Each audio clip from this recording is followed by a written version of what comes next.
60 이후 절대 매달리지 말아야 할 7가지. 60세를 넘기면 삶의 방향을 바꿔야 할 때가 옵니다.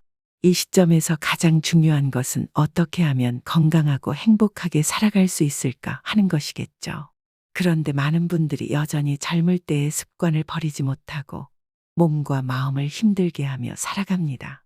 오늘은 60세 이후 절대 매달리지 말아야 할 7가지에 대해 이야기해 보겠습니다. 이 내용을 들으시면서 혹시 나도 이런 습관을 갖고 있지는 않을까 돌아보는 시간이 되었으면 합니다. 내용이 마음에 드신다면 구독과 좋아요 부탁드립니다. 하나, 과로하지 마세요. 몸이 보내는 신호를 무시하지 마세요.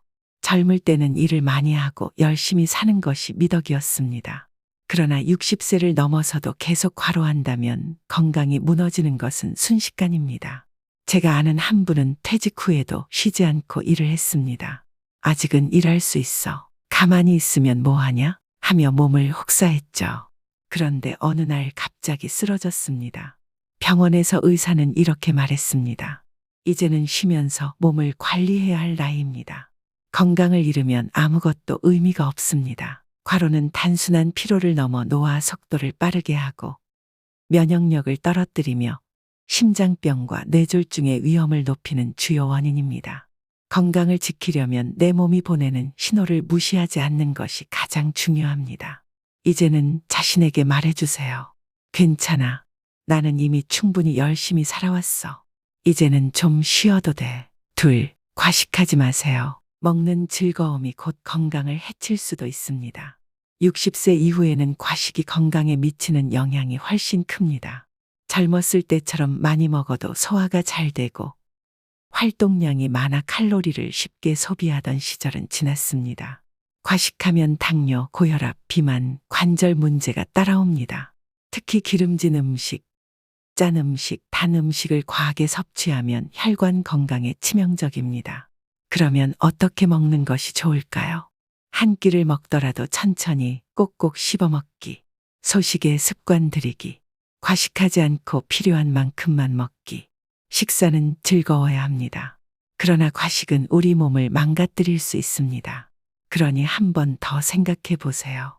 이 정도만 먹어도 충분하다. 셋, 적당히 노동하세요. 가벼운 활동은 필수. 무리한 노동은 금물. 일을 완전히 그만두는 것도 좋지 않지만 반대로 너무 과하게 노동하는 것도 좋지 않습니다. 60세 이후에는 가벼운 활동을 꾸준히 하는 것이 건강을 유지하는 비결입니다. 노동은 몸과 마음을 건강하게 유지하는 데 도움을 줄 수 있습니다. 하지만 중요한 것은 적당히 하는 것입니다. 한 연구에 따르면 은퇴 후에도 적절한 활동을 지속하는 사람들은 그렇지 않은 사람들보다 평균 수명이 길고 치매 발병률이 낮았다고 합니다. 하지만 무리한 노동은 오히려 건강을 해칠 뿐입니다. 하루에 30분 정도 가벼운 산책을 하거나 집안일을 하면서 몸을 움직이는 것만으로도 충분합니다. 중요한 것은 몸을 무리하게 혹사하지 않는 것입니다. 넷, 자식에 대한 집착을 버리세요. 내 삶도 중요합니다. 부모라면 자식 걱정을 하지 않을 수 없습니다. 하지만 60세 이후에는 자식에게 집착하기보다는 자신의 삶을 더 소중히 여겨야 합니다.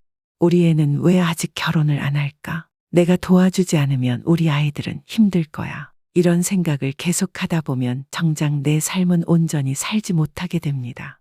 자식은 결국 자신의 인생을 살아가야 합니다. 부모의 역할은 옆에서 지켜봐 주는 것이지 끝까지 모든 걸 책임지는 것이 아닙니다. 어느 부모님이 자녀에게 이렇게 말했습니다. 나는 이제 내 인생을 즐기기로 했다. 너희도 너희 인생을 잘 살아라. 이 말을 들은 자녀는 오히려 부모에게 더 자주 연락을 하고 감사함을 느꼈다고 합니다. 자식이 행복하길 바란다면 부모도 먼저 행복해야 합니다. 다섯, 잔소리하지 마세요. 좋은 말도 반복하면 잔소리가 됩니다. 60세 이후 가장 조심해야 할 것이 잔소리입니다. 내가 해봐서 아는데 그건 안 돼. 요즘 애들은 왜 이렇게 버릇이 없어? 내 말대로 하는 게 맞아. 잔소리를 하면 듣는 사람은 점점 멀어집니다. 특히 자녀들에게 잔소리를 하면 나중에는 전화 한 통도 받기 싫어할 수도 있습니다. 말을 줄이고 듣는 귀를 더 크게 여는 것이 더 중요합니다.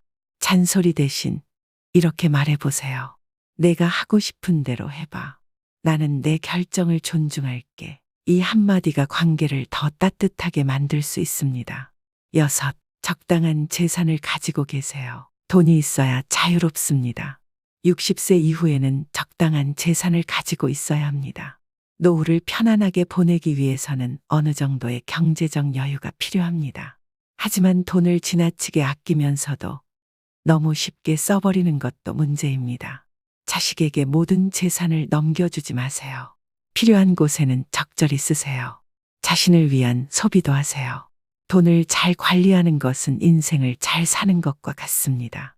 적당한 재산을 가지고 자유롭게 생활하는 것이 가장 중요합니다. 7. 인색하지 마세요. 베풀수록 더 행복해집니다. 60세 이후에는 베푸는 삶이 더 큰 행복을 가져다 줍니다. 나이가 들수록 돈보다 중요한 것은 관계입니다. 가족, 친구, 이웃과 좋은 관계를 맺으려면 나누는 마음이 필요합니다. 한 연구에 따르면 베푸는 사람들은 그렇지 않은 사람들보다 더 행복감을 느끼고 스트레스가 낮으며 오래 산다고 합니다. 베푸는 것은 거창한 것이 아닙니다. 따뜻한 말 한마디, 작은 선물, 기부 또는 봉사, 이런 작은 행동들이 모여 더 풍요로운 삶을 만들어줍니다. 자연스럽게 그리고 행복하게 사세요. 60세 이후에는 억지로 무언가를 하지 않고 자연스럽게 살아가는 것이 가장 중요합니다. 조용히 흘러가는 강물처럼 나도 내 삶을 자연스럽게 받아들이겠다. 오늘 이야기가 여러분의 인생을 더욱 평온하고 행복하게 만드는 데 도움이 되기를 바랍니다. 혹시 여러분만의 지혜로운 삶의 방식이 있다면 댓글로 나눠주세요. 구독과 좋아요는 언제나 큰 힘이 됩니다. 오늘도 행복한 하루 보내세요. 감사합니다.